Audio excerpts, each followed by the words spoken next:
I'd like to call the government officer meeting to order. First order of business is accept minutes as mailed for September 1st and September 21st and October 7th. Moved by Matt. Do I have a second? Second by Tim. Any discussion, omissions, corrections? All in favor? Aye. Opposed? Carried. First item of business is a real property auction contract. Hi, Dave. The county's contract for with Auctions International for the foreclosed property is due to expire at the end of this year. We haven't had an auction in a couple of years. What I'd like to ask for is approval to renew the current 3-year contract. This would be the same terms as the current contract to be for a 3-year term. Auctions International is aware of this and they are in favor and able to comply if we are able to renew this contract. Okay. Move it. Moved by Matt. Do I have a second? I'll second it. Paul Ferguson, Tim Fisher. Any further discussion? Do we need to talk about waiving the policy? Because professional services contract. We'll go back. It's purchasing person at the end of the day. Well, I'm asking, has she talked to purchasing? Have you spoken to purchasing? Yes, Sue Clayman sent an email to me, and Al. I couldn't hear what Roger said, I'm sorry. Sue Clayman had said. Roger was suggesting, you want to see that again, see if she hears it? All right, so it's a professional services contract. I just want to make sure we're complying with the purchasing policy. This vendor, we've done really well with this vendor for many years. I would recommend continuing with it. I just want to make sure that if we're going to do this, we do it the right way, and if a waiver from the purchasing policy is necessary, to have the committee vote on that as well before we go ahead. And I'm not the purchasing expert, but since it's a new setup, since this one's expiring, it'll be a new setup. So if we need to waive the purchasing policy for quotes or whatever we need to do this with, then Okay. sure we're doing it the right way. Okay, so can I ask for a waiver then, I guess? Okay, does someone amend the motion to add a waiver to Do we need one? This is my first question. I just want to You're make sure. gonna need one if she wants to go ahead with it. Right. That's So, the first I've heard of it, so. Okay. Yeah. Thinking about the transportation that public health has with Durin, we just renewed that one, I don't recall. that has a couple renewals in it. Okay, So when we did it, when it expires, when the option years expire, we do the same thing. We put it out to bid, and Durham was the only response the last time. gotcha. So it wasn't a big deal. But every time, and this one was a 2-year agreement, and the 2 years are up. So it's a brand new agreement. It's not an option. No. Gotcha. So therefore, if we're going to keep going with the people that we're going with, we need to, otherwise we have to go through the policy, which requires, and again, I don't have it in front of me, I'm not the purchasing person, but I think it requires at least that we go out and see who else is out there and things like that. I'm not saying we should, but I'm personally more than happy to serve. If not Al's a heavy user there, you should ask him. But overall, if we're going to go ahead with these people, I just want to make sure we check all the boxes to do that. What's your comment, Al? I agree with the request because in my mind, we went out to bid, we selected this vendor, they signed up for a 3-year contract with us. In 2 of the 3 years, they're not going to be able to service us. So in all fairness, I'd like to give them the 2 years that they didn't get under the contract that they did. So the way to do that, through our red tape, is a waiver from the purchasing policy because it's expired, and then probably, Roger can speak to this, but probably an actual resolution authorizing somebody to sign an extension agreement. There probably has to be a formal resolution for the extension, Right. but then the committee waiver from the purchasing policy, because again, out of fairness, I'd like to give them the 2 years that they didn't get that they bid for, that's all. So Right. I'm in favor of what she's asking, out of fairness. So if we do the waiver, when we make the motion, doesn't have to go to full board for approval? The resolution to extend the contract and sign it should go to full board. Okay. Yeah. So Roger, we just want to do an amendment to the motion on the floor? Waive the purchasing policy. Waive the purchasing policy. Do I have an amendment to waive the purchasing policy? Need a motion on that? Motion. Motion by Tim. Do I have a second? Second by Paul. Any further discussion? On the amendment, all in favor? Any opposed? Carried. On the original motion to extend this contract for 2 years, 3 years? 2 years. 2 years. All in favor? Opposed? Carried. Thank you. Anything else, Laura? No, other than the fact that I am currently in my county directors conference. We're doing it online this year, yesterday, today, and tomorrow. So you guys have a good day, and I'm going to sign off until Ag and Planning. Enjoy. Thanks. Next is County Administrator, vacation time buyout. Yes. Good morning. In recent months, we brought up the fact that some of our departments, employees, and department heads have still been unable to use vacation time that they have accrued. In November of 2020, Resolution 276 was passed, and that allowed for all the employees unable to use their time to roll over their time so they did not lose it when they hit their anniversary date. That was in June of 2020. That was Resolution 157. And then in November of 2020, Resolution 276 was passed that allowed exempt salary employees to buy out up to 2 weeks of unused vacation time. Again, this was just a way for the vacation time to be, eliminated, bought out, because they just weren't able to take the time due to COVID. So we're a year later now, and we still have some employees that are unable to use their vacation time. This has been brought up at some committees in the last couple months. I'm happy to say there aren't many. I sent an email out to all department heads to see which departments were affected and not able to use vacation time that was accrued. Out of that email that was sent, we had only 4 responses. 3 were out of public health, and then 1 person out of public safety. The amount of time, I didn't put a limit on the time. I just asked them if they had any vacation time that they were not going to be able to use and were in jeopardy of losing by their next by their next anniversary date. So out of the 4 employees, the total amount of vacation time comes to $13,269. That's what it would cost to buy out the time that they feel they cannot use. 1 employee has 240 hours of vacation time. 2 employees have 70 hours of vacation time, and the other one has 80 hours that they're asking to have bought out. When I sent the email to the departments, I made it very clear that this was kind of their one opportunity to set this straight. So if they really felt that they weren't going to be able to use their time, put that request out to have it bought out, and we'll see if the board is in support of buying out this time. So I'm hoping that this would be the end of the buyouts and the rollovers, and then we'll just go back to our employee handbook. I think we all thought that a year ago. Unfortunately, our circumstances have still remained the same for some of our employees and departments that are still dealing with COVID-19. So I guess at this point, I would like to ask if there is support from the committee to buy out this vacation time for these 4 employees, 3 out of public health and 1 out of public safety, of their vacation time, and it comes to the amount of, again, $13,269. Richard? So when I got that email, I will tell you that I went and surveyed my staff, and 1 person in particular, the safety officer. We talked about, can you do it? And the answer was, yes, yes, I can. However, I will never see him for the next 16 Fridays. And so I answered that email and said, no, I don't have anybody who's going to have a problem using it, because they will use it, but they won't be here. They'll be. And I'm probably a good example. I will see you guys in November after this week, because I'm trying to burn all mine up too.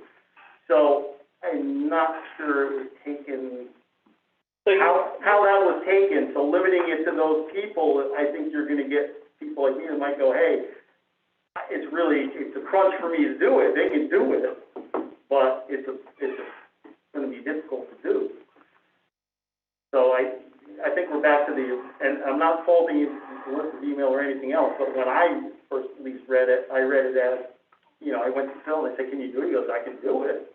I just won't be here, you know, whatever the time is. So, that's just a thought to have in mind if you're gonna limit it to those 4 people. Or maybe, I don't know. Dan Shaw? Just to be clear, Roger, are you saying that that letter, you feel if the letter was worded differently, you'd get a larger response? No, not necessarily.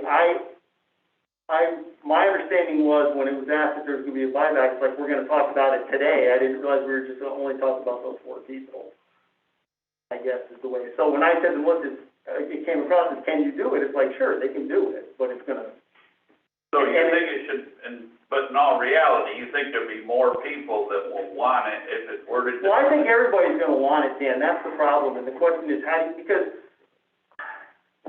But in all reality, if they have it and they aren't gonna use it, or don't think they're gonna use it, or put a hardship on the county and do not use it, Well, you can. then we need to know that, right? Right, every single one of those people could do it, okay, physically, just, like I said, it's time in.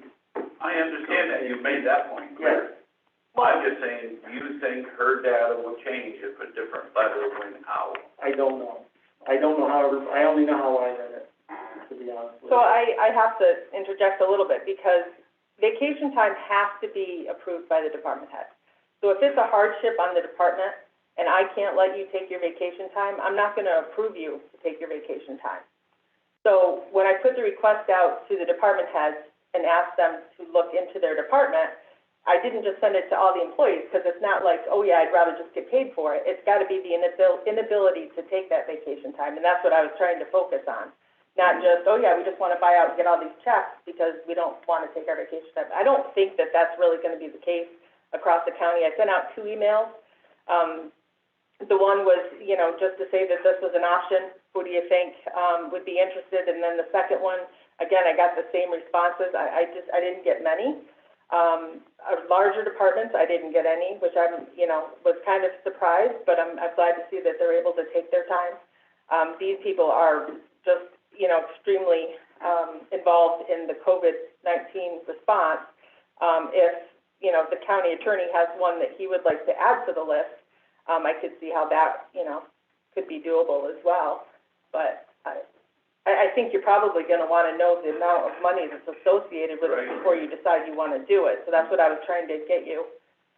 That's not what I was trying to do. So when somebody comes to me and says, can I use my, I'm gonna bend over backwards and say, I don't want you to lose it. So, can you? Yeah, would I rather have, I'd always rather have a year, you know, it's not even worth it for me to take vacation half the time, because the work doesn't stop when you're not here, it's just that stuff. Sam? So I'd like to add that person if we're talking about adding, but I'm afraid if you do that, if you don't, you'll use this vacation. If you do, though, you're swinging the door open for a lot of other people, and then you're case by case, and I don't think we want to do that either, so. Sam? Yeah, Mr. Chairman, I believe the intent of this was to take care of those individuals who did not have the opportunity to utilize their vacation as a direct result of the COVID. Those individuals from public health and public safety were individuals that were being called and working on state emergency orders, which would change on an hour-by-hour basis in many cases. Protocol was being changed on an hour-by-hour basis in many cases, and it was really difficult for them to plan anything outside of work. And I think that's what it was really about. It was not about the individual that, you know, just saved up their vacation and at their own choice didn't take it. They were here because they were the key operators, if you will, during this pandemic. And I think that's what this was intended for, was those individuals that at this point in time that hadn't been able to take it. You know, we can say they can take it, but taking vacation is not the same as having to work from home for meetings or whatever, and just having a day off because you really can't get away and do anything. And we had public health and public safety certainly in that category. This was a pandemic. It was a state emergency. It wasn't, hey, you know, let's just stay home for the sake of staying home, or let's just keep working for the sake of working. There were bona fide things that they were doing on an emergency basis that we needed to respond to as an agency, and they had the expertise in those areas. So I think that's why we only ended up with 4 on there, and that's kind of what I believe it was geared for. If I'm wrong, Melissa, correct me, please. No, that was, the intent. That's why, because if it wasn't COVID related, I don't really know, other than if there's a hardship in the department, where staffing was short or something like that, there might be a circumstance. But my real concern was the people that really had a lot of time, that these people do, that just weren't able to use it. Now, whether or not the senior safety officer, falls into that, I'd have to defer that to the county attorney.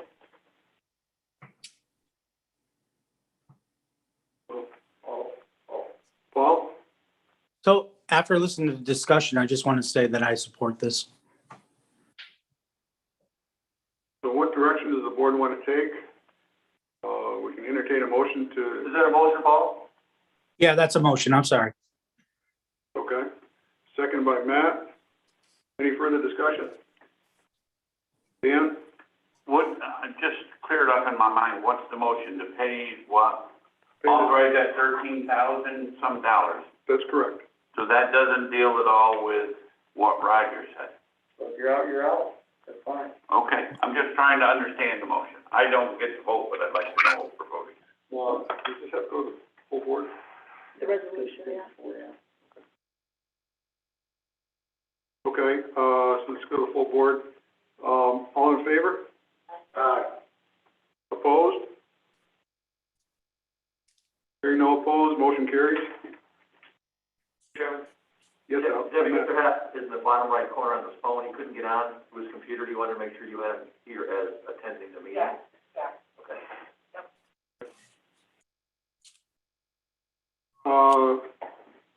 Anything else, Melissa? That's all I had. Thank you. Matt Jones, you're up.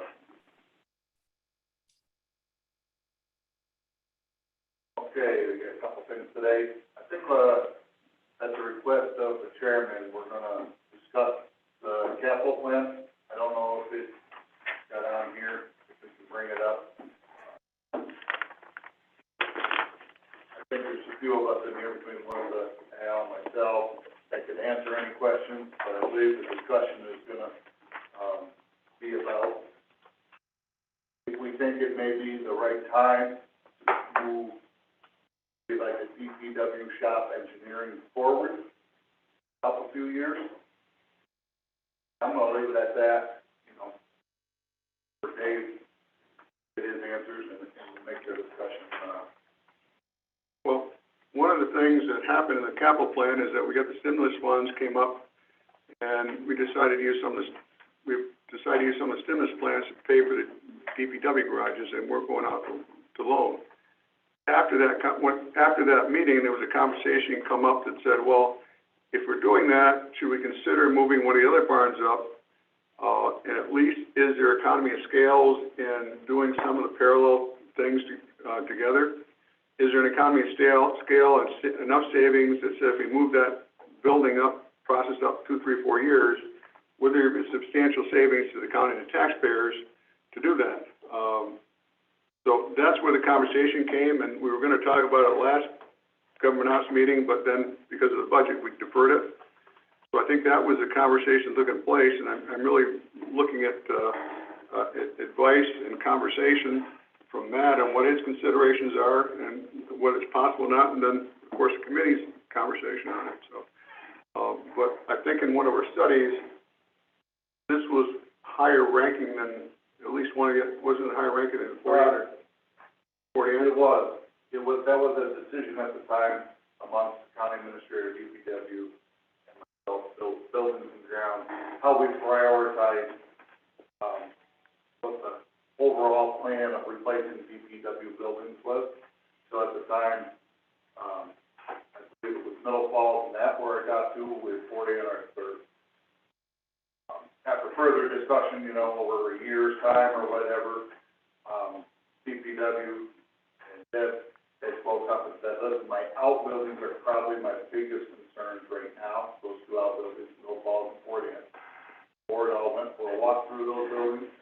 We agreed that they were in rough shape and we needed them. This became the third, at that time, became the third option, instead of the second. You haven't got any better. I mean, it's still, aged out and not really, efficient or functionable, for what we need.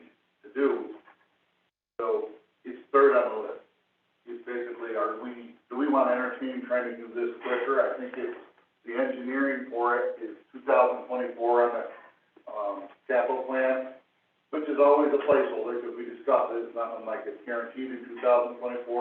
Is this something we wanna move up to 2022? You know, do we wanna start talking about it? It obviously takes, you know, a lot of time to make it happen. If we started talking about it, obviously this is the first step, but 2022, started trying to find a location. So it's gonna take a full year or two for a project of that magnitude to, really take place, you know? So instead of starting in 2024, maybe I'd be eyeballing it for construction in 2024 or 23, you know, depending how fast the process went. There's a lot of questions to be answered, so that's kind of that discussion, you know. Where would we want to put a building like this? You know, I've heard from DPW with different conversations, nothing that you would want to be in the center of the county. This is where we service, you know, all our trucks. But we don't really have the property. In the past, we would talk about the back parking lot where the annexes are, wiping the slate clean and building out there. Is that the best spot? I mean, I don't think it's off the table. We've never really gone into farther discussion. What are the other locations that might be, you know, suitable? I don't even have them yet. So I guess the question is, do we want to start entertaining that this soon, where we start doing some research to find the best place, so we can talk about it now? Or do we want to keep it on the plan and, you know, a few years out, take the ball down the road? That would probably be discussion amongst board members, how you want to go. Matt? You looking for opinions? Yeah. We always get opinions, don't we, Dan? You like the voice amendment, that's what I say. Yeah. I think the latter. I don't think we're anywhere near ready to discuss putting money into an engineering plan any sooner than 2 or 3 years from now, because that's a major global discussion we're gonna have about the entire campus here. That there's 53 questions that have to be answered before we even get to this question, I think. I think this is a reasonable schedule as it is. We've got quite a bit we're biting off here, and I'm not sure we want to bite anymore. I would be opposed to moving it up any. That's just my opinion, though. Dan Shaw? I'd love to have an opportunity to offer my opinion. I agree with Matt in the sense that what he's saying is, I don't know if we can deal with it, but number two, how do I want to say this? Where is there any proof that would save anything, I guess? That's a whole different animal. And I mean, I don't see how there'd be a savings. That's what and if you could tell me on that, saying we'll save $50,000 or $100,000, and, you know, I would entertain it, but you're talking something totally different than the engineering on these 2 barns that are going up. That's my opinion, but I'm not saying I'm opposed to it. Maybe you can give me more information and make me change my mind, but I'm not seeing the savings. I just defer that question to Matt. Is there potential savings? Is it worth considering or not worth considering? Savings end of it, I don't, you know, other than construction supplies going up between now and then, which we don't control and we don't know. I mean, if it happens, you know, or they could go back down, like we know. I would think the discussion would be more, you know, that's been brought to me to have to bring it up is current situation of funding for the county. Is there something that you can, you know, is there other funding available right now that you could use for that kind of building? I don't know those answers. I'm not on the financial end of it. I get the direction of, you know, hey, we're ready to do it, and I'll go forward from there. So this is purely for discussion. I mean, I'm not asking for a motion or anything. I think this is just so everybody can give their opinion out about what should happen. And when do you want to talk about campus discussion? I mean, we can kick that down the road. Is it something, you know, obviously it's not a capital project, but is that something we target 2022, that we put it on our agenda, let's have a discussion, or do you want to just kick that down the road? You know, about the whole campus, and what our plans are, and to try to get some sort of roadway to get to where we want to go, whatever the goal is. I'm just here to help facilitate the building end of it. Dan? Yeah, this question then is for Al. He brought up a point that I'd like to get answered. Is any of this ARPA money, eligible to be used to do a study? In which case, then maybe it would be worthwhile, but if it's just money out of our pocket, I don't know if we want to try to do so much. Right now, the available lost revenue money is all spoken for. If you want to change priorities midstream, you can do that, but Yeah, you it's all kind of, here, it's already spoken for. we had a plan, and when we left our heroes, this discussion was gonna happen after the budget was passed, so I was surprised that it was coming today. This capital plan discussion was gonna come after the budget was passed, was what I was told. Last time we got together and talked about the capital plan, I thought the decision was made that we were gonna discuss it after the budget was passed on a more, larger global kind of level, so I found out late yesterday afternoon that this was on the agenda, and so I don't have a lot of, preparation. I see somebody handed out sheets, but, I didn't know this was coming, it was supposed to come after the budget was passed. Melissa? That was the, I think most of our thought was that we were gonna address this after the budget was passed. That way the two barns that the buildings and ground superintendent is currently working on with the engineers, they're kind of underway, and he has more of a direction. And I think there's a lot of conversation that's gonna have to take place as far as what the overall campus plan is going to be. I know there's been a lot of talk in the past, but I think some opinions have changed since then, and we still have public health, who hasn't made their move over to Burgoyne yet. So we don't know. I'm assuming WIC is gonna be able to go as well, but we haven't finished that yet. So I don't know that we're, ready to start the next discussion yet. Fair enough. Cassie? We just don't kind of make it so everybody can read this. I have no clue what that says. Even when I make it bigger on here, I still can't see it. The colors help a little. The other thing is I think a lot of it depends on what Matt feels like he can put on his table. If he feels like he can handle all these, all stuff on in the air, then really a lot on Matt, if he thinks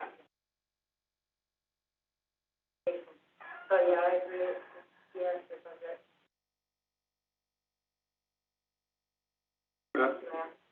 No, I think there's a lot on the plate now, there's a lot of projects here. I think we should fight these first.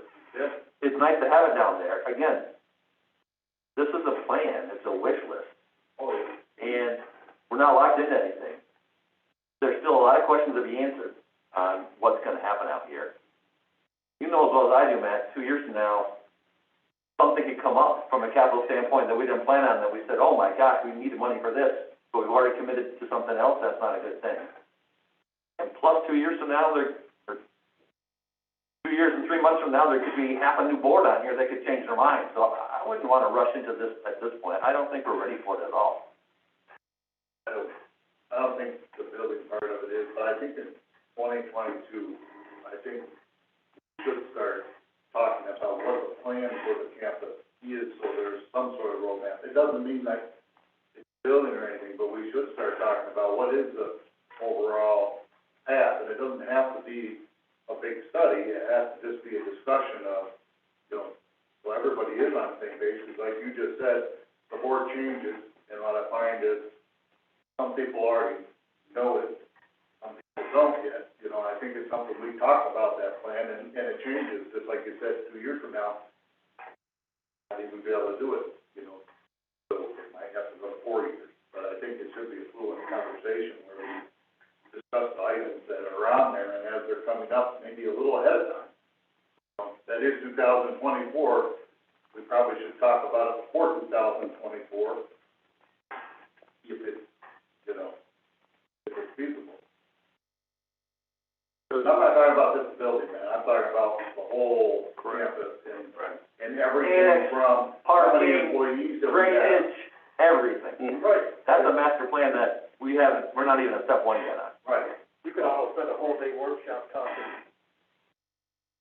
Just get it. If you wanna start it next year, I'm not opposed to that. What happens, and a lot of this drives this, Matt, is employee count. There's certain, things come up, we're adding people for this to a state regulated, now all of a sudden we're cramped in the spot, you know? CW is not any different, that was more the, segregation of the buildings, but the campus plan, the employees, kind of go like this. As we need more, we run out of space, and how do you incorporate that into other buildings in the campus plan? Take DPW out of that, just other buildings, and where do you put people and stuff like that? Do we have a coherent, cohesive idea on Burgoyne even? Because I think if you ask 17 of us, we might be a little bit different, all of us, about, okay, what's really gonna happen at Burgoyne, where's that going? Because that's a big factor in what would happen here. So, and I guess, Burgoyne, I can just give you the update on that, is it's public health and, which, and we're considering part of public health. I believe that's gonna fill up, for the most part, of what's left over there. One of the things I would bring up in the capital plan, right now, we put Meals on Wheels program over there, because it was a space and it was unsafe out back, and if you remember, we kind of ditched those buildings. We took them all out of service, the old job trailer that they were using. It still makes sense to put them in some sort of small building, like a garage, like a small heated garage down there where they can put the meals in with a garage door. In a safe spot down there, it was a real safety issue before. Is it the right spot to have them over at, Burgoyne campus? I don't think so. I mean, I know it's working right now, but when you put public health in there and you put WIC and with everything else that's there, it's a strain on the building, because they're in and out. They have double the amount of cars. They each have a county car that they're delivering meals, plus their personal car, so it's more parking, The worst is putting them back down where they were, but in some sort of safe zone. There's a lot of things like that, we can discuss. But all my intentions are is to fill that up with public health and, WIC.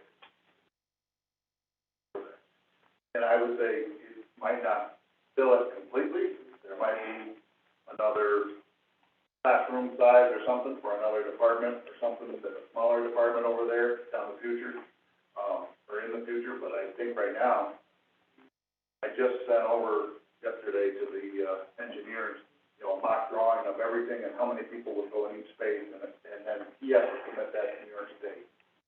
He'll redraw it, he'll send it to New York State as part of the application, and they'll approve whether they can go. WIC has a 6-month process, so even though we'll send the same stuff out, their process to be able to move to a new location is 6 months. Obviously, as you guys know, everything kind of got pushed back during COVID. They weren't even accepting applications for that sort of stuff because the state health department was.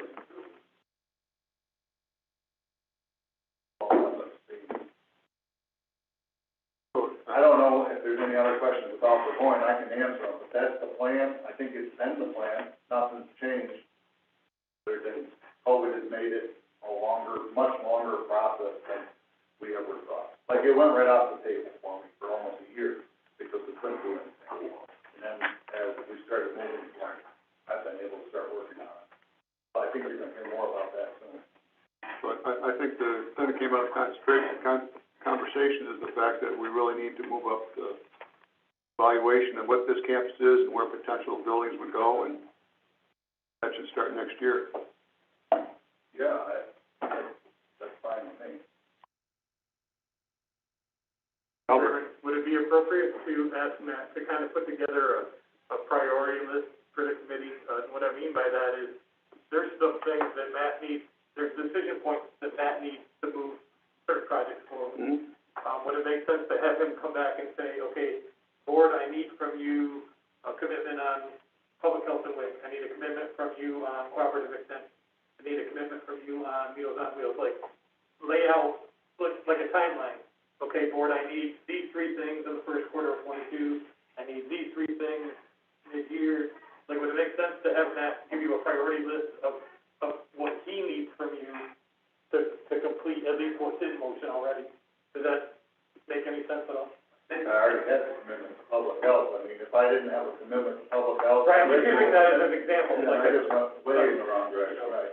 things that you need from the board and when you need them by. I think what the biggest thing is, we need to be aware with decisions we make as a county, if we're adding people into social services, if we're taking over another service, I've heard, and we're adding people, if we're adding people, we need space, and that's a real problem in this building.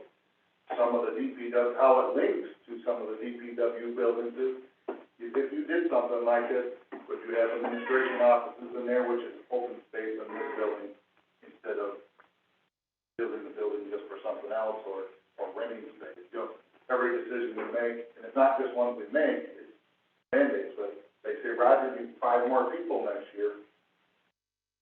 I don't have any space to put them.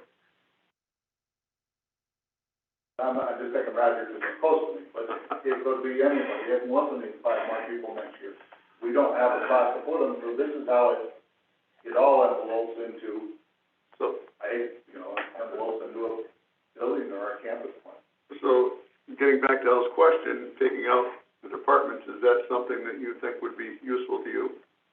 Is develop that list of when you need things from the board? Isn't that what we already do? I think I'd try to bring them, right now, the next priority, I'm just kind of telling you what it is, and it's 2022, I can put that in writing. Some of it's already on the capital plan. There's a couple things that I'd like to talk about, and I don't know if this month is, that I'd like to get on the capital plan that aren't buildings, they're renovations and stuff that we don't budget for, but, there's bigger items that come up, our sidewalks around campus is one of them that, in the last year, for whatever reason, we're getting frost heaves, and sidewalks are coming apart, they're getting unsafe, having people trip. But it's a project I don't budget for it, but it's not as big as a building. So I can get that. I'd like to get that on the list, it's something that we have to do. Another one that's probably small that I'd like to get on the list, kind of seeing, once we get approval of public health, being able to move over there, right, if public health gets approval from the state, which I assume we will. Meals on Wheels, a small building down there, something that, even if it's something that our staff built for them, so we're not going out to public bid for it all, something like that, but it's not something I budget for either. But it should be on here, or is it not worth being on? Like those things too. Clary?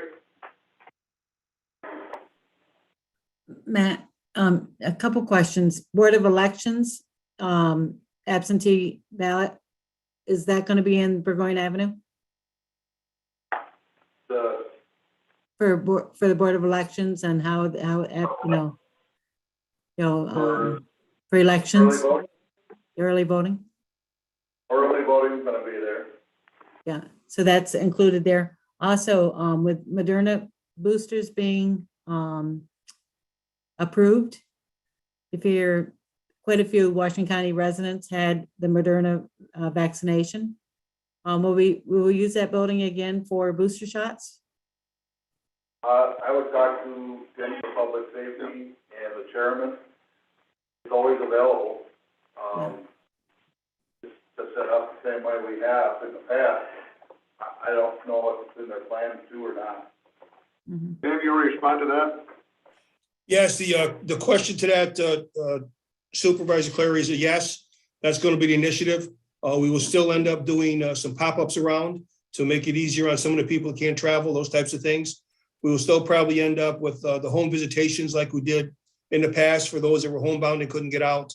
But the initial thing will be at Burgoyne Avenue, the pods. And I believe that the facility is already set up by Burgoyne for the early voting. They've got the separations all out there in front of their office and everything. So that's done as well. Great, thank you. Andrew?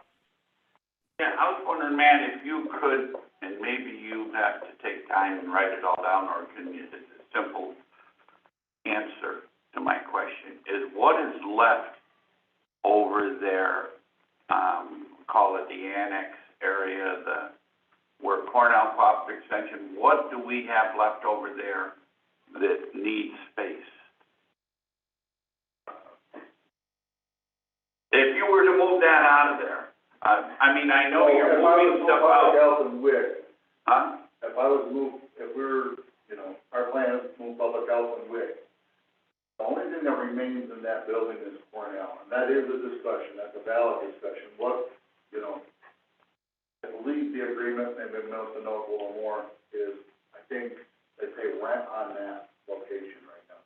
So that would have to be something that came from the board. If we were to get rid of that building, how's our agreement with Cornell gonna work? Are we gonna find them a spot in lieu of, you know, I don't know how that's gonna work. It is different. In a recent conversation that I had, with Cooperative Extension, they're also looking for direction. They were told at one point that they wouldn't have, we wouldn't have room for them, so they kind of have that in the back of their mind, and they're trying to look for other options, but they haven't heard one way or the other for sure from the county. So at some point, when we know if we have space for Cooperative Extension or not, they're looking for some direction from us. Yeah, well, I'd heard that they were looking at the Greenwich area to move to, in which case, I don't know if we were involved in that or if they were on their own in that discussion, and if that would eliminate all personnel over there, and so it frees up that for discussion to relay out whatever you wanted to do, or you know, you almost need to know that before you start. The previous administrator was in discussions, and I know he was actively looking for a place to rent that was a similar type, you know, whatever their payment to us was, somewhere in that price range. I don't think it was ever an initiative that ever got done or gained traction. I can't remember if it came to government ops with the board, or if maybe, members of the board could, you know, chime in. I don't know if it was ever discussed. I know that was all before the change of administrators, and it was also before COVID, and everything kind of came apart, and it's time to get it back on track. What do we do with that? But that's all that's left that over building, there. because the idea was that the reason to buy we're going was because we did a study, and this might be, good information for new supervisors. We did a study to get what it would cost to fix up the annex building, and it was close to $2.5 million or more is what it would take to bring that up to modern day codes for offices with bathrooms, handicap accessibility, the whole 9 yards. That was when we chose to go to use that study. Really, that we were gonna try to purchase Burgoyne one level. It was a better investment of the money to invest into that than it was that building to bring it up. We still have that study, we own it. I guess, my understanding is we've done it twice. We did it before my time. It was the same thing, we never did anything, because it was too expensive. And then we did it again, and the, you know, same result came back. So the idea to buy that was to get everybody moved out and decommission. Keep maintenance, the whole 9 yards with the team. That was as far as we got. There was talk from the board at the time. Do we sell that out there? Do we just get rid of it? Do we dispose of it? Do we build a DPW shop out there? None of that was ever answered. That was discussed, but it wasn't answered. We still had 15 different opinions on what should happen. So I guess when there's 15 opinions and no, I don't take a certain road. You're suggesting I just- two of us agree, I don't know if that's true. I just sit on it until we do get something. So this sounds like that's part of that bigger discussion starting next year. Yeah. So, It all ties in. I mean, unfortunately, I mean, you don't wanna jump over a quarter to pick up a dime all the time. But at the same time, I completely understand why you would wanna kick it down the road, so we're not ready. Yeah. But somehow we have to start that. And I don't know how the board wants to, or anybody else wants to handle that, but I know from my experience in the 5 years, that it is tough to gain any traction in a full, without some sort of smaller committee with some opinions, and they're all good opinions. It's not like they're bad opinions, but how do you get to some sort of consensus. Okay, so we'll start the discussion. I think that the other two discussions on sidewalk and building would be deferred for the next meeting. I wasn't ready to ask one, I just brought them up because we were on it, but I'm probably, that maybe next month or something, I would have a little more information with a better estimate of, usually how I bring a project, I say, okay, our sidewalks need to be done. I'd like to get that on the capital plan, here's an estimated cost, and might say, I'd like to start that in 2022, and you tell me yes or no. I mean, not yes or no to the project, but are you gonna move, do you want, is there any action to move something like that forward? Al? Chairman, with your permission and indulgence, the plan was to sit down with, Matt, Deb Donahue, Terry McNall, and me and Melissa, and have, a review with each of those department heads about their capital needs, and then bring this committee an updated capital plan. It was scheduled for sometime after the budget. Could be December, could be January, but the process that we would like to follow is kind of the one we've followed in the past, where we met with the department heads, ascertained their needs, and then brought a cohesive plan to you as a committee. And I'd like to continue to do that, if that's all right. It's fine with me. Okay, Brian? Oh, Matt, the advantage of what you're talking about is that if you put those in the capital project, there will be no cost for labor, because that'll be covered under our actual budget where those laborers are getting paid. It'll just be the cost of the actual sidewalk or the actual building, because we're providing for people in the building. The sidewalk was different than the building. The building, I thought it might, depends on the scale a little bit, but I thought that was something we might be able to handle in-house. The sidewalks we would, no, we don't have that much. Okay, to do that, and I think it would probably. Just to throw a wrench in your plan, Sure. I would hate to spend any money on sidewalks until we get a master plan to talk about buildings, parking, drainage, and everything else, because you could be putting money into that, and then 2 years later saying, we're gonna tear all that up. It's all one big thing, and it's an enormous iceberg. The one thing that's not gonna change, though, is our building, this building, the entrances. We need to get people in the building safe. So, if you walk through the pavers on your way out, just take a look at them for, in front of motor vehicles. That's an example of why I brought up that you can make a plan, but every time you get to the next year, there's something else that comes up that you didn't plan on. Right. So committing to $500,000 for a DW shop engineering, you may eat that up in the next 3 years on stuff that's like that comes up. So that's why I'm saying push that back. Well, right. So it doesn't show that there's any money committed to that. It's just, it's a list for us as a roadmap. It is kind of the roadmap, but the thing is, I guess if there's different opinions on where the roadmap should be going, we need to know that at a meeting.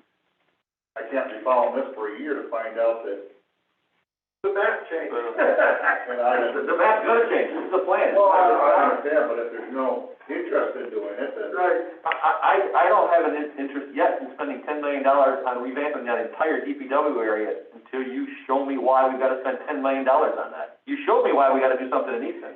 I get that. That's easy. I'm not convinced. Let's do a cost benefit analysis of what we're talking about when we're talking about these kind of numbers. okay. Okay, the only, back to Matt's point, I was just thinking in my head when we did that engineering study for the parking lot, there were areas that were low and needed drainage work and stuff, would that tie into the sidewalks? I don't really answer that question, but something to think about. Okay, moving on, I'd like to change the order for a second. There's gonna be a request for an executive session, correct?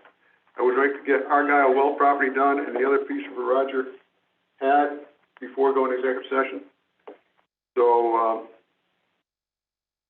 Argyle well property, we have a request from Argyle on a piece of property down there.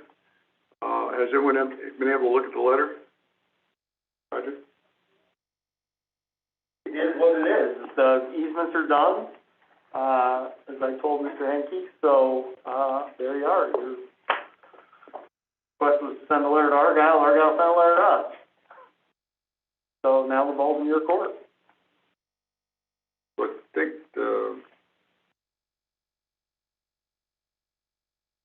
Dan? I'll start this since I'm the one that started this. I support the town of Argyle having that piece of property. And I think in the letter that I read that they offered $2,000. I never was expecting or asking the town of Argyle to pay us anything for it. I was just trying to eliminate liability from Washington County as a whole. And I think it benefits Argyle residents if we were just to give them that and let them take on the burden of that, owning that property.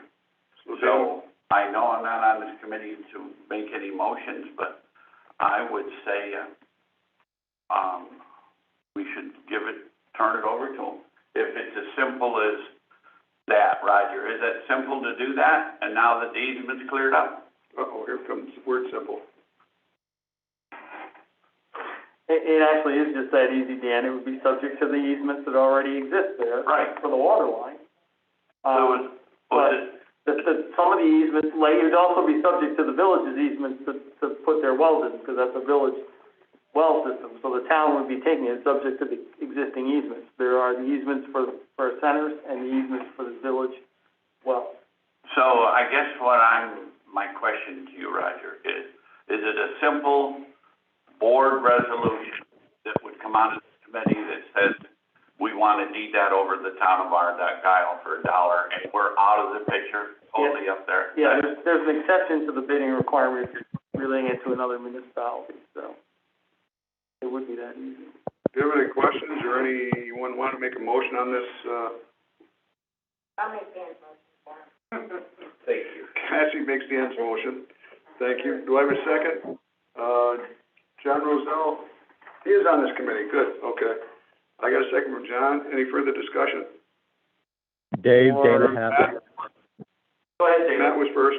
Go ahead, Dana. To the phone. Go ahead, Dana.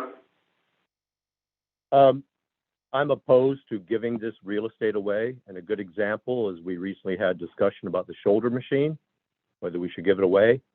Cassie made a comment, which I agree, that we should maximize revenue for the county. I've heard, I don't know, that the shoulder machine actually sold for $9,000, so maybe it wasn't quite the piece of junk we thought it was. But I'm opposed to giving this away. I believe in Argyle's letter, they tendered an offer. We should seriously consider it, but I'm opposed to just giving it away. Thank you. Matt? I gotta agree, we were going back and forth on this for months, and we finally sent them something, and they sent it back and said they're willing to pay $2,000, I'm thinking, deal, we've come to an agreement, let's move on with that, but now we're changing the terms of the agreement after all this stuff we've been going through? Are you kidding me? Dan, Matt or Dana, do you want to make a motion to amend that to accept the bid by Argyle? I make a motion to accept the bid by Argyle. Even though I think it's lowball, I make a motion to accept it. I'm against giving it away. Their lowball bid is more than nothing. Do I have a second to that motion? I'll second the amendment. Good. Second amendment, yes. Second by Matt. Any further discussion? On the amendment to amend the motion? Oh, Bob, I'm sorry. I just wanted to say that the fact that we put some money on it was being sensitive to what, Dana's comments were, right along. And I think that was, my reason for putting in a number, which, by the way, was increased dramatically by the town board. So, and as far as lowball, I don't think it's lowball for a piece of property. There's really not much you can do. Dana Happ, did you want to speak again? No, thank you. Okay, got it. On the amendment to the original motion to accept Argyle's bid of $2,000 for the property, all in favor? Yeah. 1, 2, 3, 4, 5, 6, motion Include carried. me. Thank you. Yeah, there's 7. So, on the original motion as amended, all in favor? Motion carries. Thank you. Next on the business is Roger has a letter that he wants us to consider on PFCs. Yeah, PFAS. So this, I think, is courtesy of Mr. Shaw as well, for a guy who's not on the committee, he's given us a lot of business. So I had contact from, the, NISAC, Steve Aquario of NISAC, one of the law firms, the two law firms we interviewed, that, is handling the opiate matter, is also looking around, trying to get together interest in an action regarding PFAS or PFC contamination at inactive landfills. And our landfill in Easton, apparently that's why they went to Mr. Shaw first, obviously thinking the Easton landfill was probably Easton's, but now ours is on the list, the DEC's list of contaminated sites for PFCs. And so they're anticipating that at some point there will be a need to clean, that now that there's a list, you have to do something with the list. Somebody will come knocking, most likely to clean it up. And there's no reason we should pay for it when the folks that manufacture the stuff, is theirs, they should pay for it. So they are offering to represent us in a lawsuit against those manufacturers. They have several other counties signed up already in towns to participate in that for a 25% cut of the action when we're all said and done. The risk to us is really negligible because it's a contingent lawsuit. So the offer has been made to do that to us through NISAC, who I think is leading the coordination of signing counties up just like they did for the opiates. So I'm sure there are other law firms that would be more than happy to do this for us as well, if we look for them, just like there were for opiates. Some of you remember interviewing Napoli Skolnick when we did the opiate matter. They did come up and talk to us, and we ended up choosing the other law firm that was signing up most of New York. I have no feelings one way or the other about it, so it's an option that's on the table for the committee and the board to decide. Matt? So if we won the lawsuit, would we, A, then have no liability, and if it needed to be cleaned up, they would clean it up, or B, we would actually win a cash judgment of X number of dollars? B. At which point, we would then be responsible to use that cash to clean it up. B. So we still have to clean it up. If somebody comes along and says clean it up.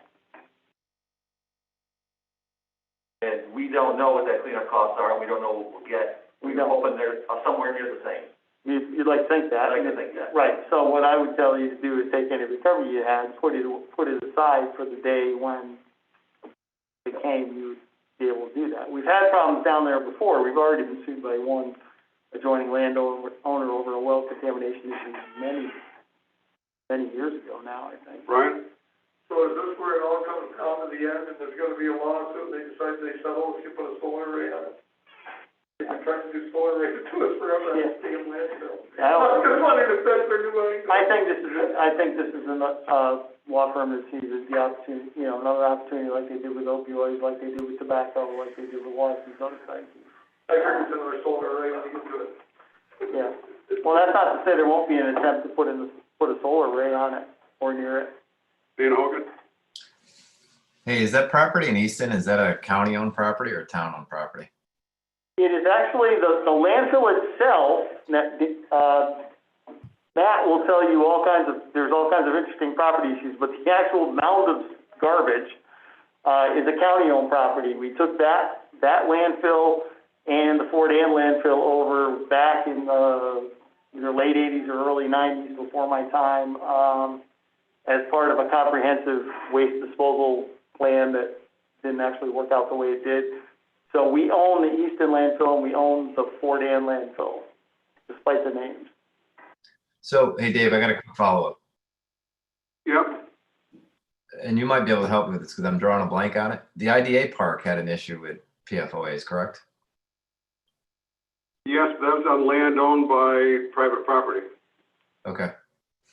All right. There's a different end than we were just hearing. What was He that? said PFOAs, I thought he said PFC. It's known as both, the letters. Okay. Yeah. I wanted to make sure that These we're, are PFOAs, PFO. Right. okay, I just wanted to make sure we were talking one and the same, that's all. Aqueous filming foam, and other PFC contamination, so it's all the same, thing. They've got, they've got contamination near airports, fire training centers, all over the place, municipal water systems. obviously we know about that, it's in our backyard. And so the DEC studied inactive landfills, and their DEC report, the reason they're coming to us is our landfill is named on the report. A priority list for further investigation and mitigation and remediation consideration. So does that mean that this is one came up that might have, or they've actually tested it and know it does? Or to go to that next step? Now, what they're saying to me is, let me find that paragraph again. So the DEC reports in the state clustered a number of landfills which exceeded state contamination standards in groundwater and drinking water and prioritized them as priority group 1 for remediation. The report stated in section 4, included within this group are sites for which exceedances of criteria and groundwater activity used by the local community have been identified. These sites have been allocated priority group 1. These sites, I'm paraphrasing now, these sites include the Easton landfill in the town of Easton, Washington County. We test it regularly. Right, We send our reports to them. No, we test it, so the results are going on. Right. What they're talking about was years ago, not now, currently, right, Roger? I haven't read the report. I think we're almost at the done, at the testing mark now. I'm not 100% on this, but I think we're almost low enough now where the levels or whatever are within range, and we're almost done testing. I would have to double You check. think there's an end to the testing? Usually there's 30-year monitoring just to see what's going on, but again, if there's a problem, they will require you to monitor longer. So 1991, I think, is when we took this property over and then kept the land. I'm not positive when we kept it. Which would be about 30 years worth of monitoring. Yes. So back to Dana Hogan's question, there was a private company that, in their part of their process, created PFOAs. They went back and they've done a study all the way through the testing, all the way through the, not only the IDA park, but over in the on Deville and the areas around there. They did find a few contaminated places there, but that was long after the IDA sold the property to all the landowners concerned. So, Matt? Looking for a motion, Roger, on whether we should join the class action suit. Yeah, I guess I'm looking for a little direction. Do you want to go with these guys? Do you want to investigate further, see who else is out there? But they're already have lots of other customers. They do, they're signing folks up. And you're comfortable with them as a quality, high profile legal group that. Yeah, they're very involved in the multi-district, this will be just like opioid. Multi-district litigation, the whole. Moved by Matt, they know second by Tim. Any further discussion? Dan Shaw? Yeah, I just wanted a quick comment. When Matt said the county took it over in 91 and capped it, the county took it over and used it. Yes. Right. Yeah. Before it was capped. Right. For several years. I don't know how many years. Both of them, we used them for quite a while. They were capped, as a matter of fact, in the early time, sometime in the mid to late 90s, because I was here and remember hearing the report on the cap. I think there's still 9 years of monitoring. The land transfer happened from Easton to county, I think, in 91. Right. But we continued to use them. Dan's correct. We continued to use them. And Easton, I believe, was capped, and so I think Fort M was as well at the same time, roughly in the late. I got here in 96, and it was sometime after that, late 90s. So this is going to full board for approval, right? Yes, we'd have to authorize a resolution to retain them. I got a motion, a second on the floor. All in favor? Carried. Opposed? Carried. Thank you. And I'll make sure this letter goes out with your resolution so that everybody can see the explanation of what you're signing up for. Okay. Any other business? All right, I need a motion to go into executive session to, We're gonna I guess I don't know, we're gonna discuss the negotiations surrounding acquisition of land in Easton for the Easton barn project. okay? Can I have such motion by Tim? Do I have a second? Second by Cassie. Any further, Dan? Under discussion, if this is executive session and you're negotiating with the town of Easton, does the town of Easton have to leave? And if they don't, then what's the executive session? Funny you should mention that. I would recommend that, if you're not a member of the committee, which you said you're not, then I would recommend we exclude the town of. That's up to you. You have a point, Dan, which is if we're talking about how negotiating with the town of Easton and we invite the town of Easton in, it's kind of pointless to go into executive session. I'm sure money's gonna come up. Need me out? Yes, Yes. Sorry, Dan. personally. I think they're inviting you to take a coffee break, Dan. I don't think they can exclude you, but they can invite you to take a coffee. And you know what's interesting is I don't think you can throw a supervisor out of a committee meeting. That's what I said. I don't think you can. But if it makes everybody easier to talk, I will go. So, So we're gonna vote on that? all in favor? Very, very strange. Carried. You want this door closed?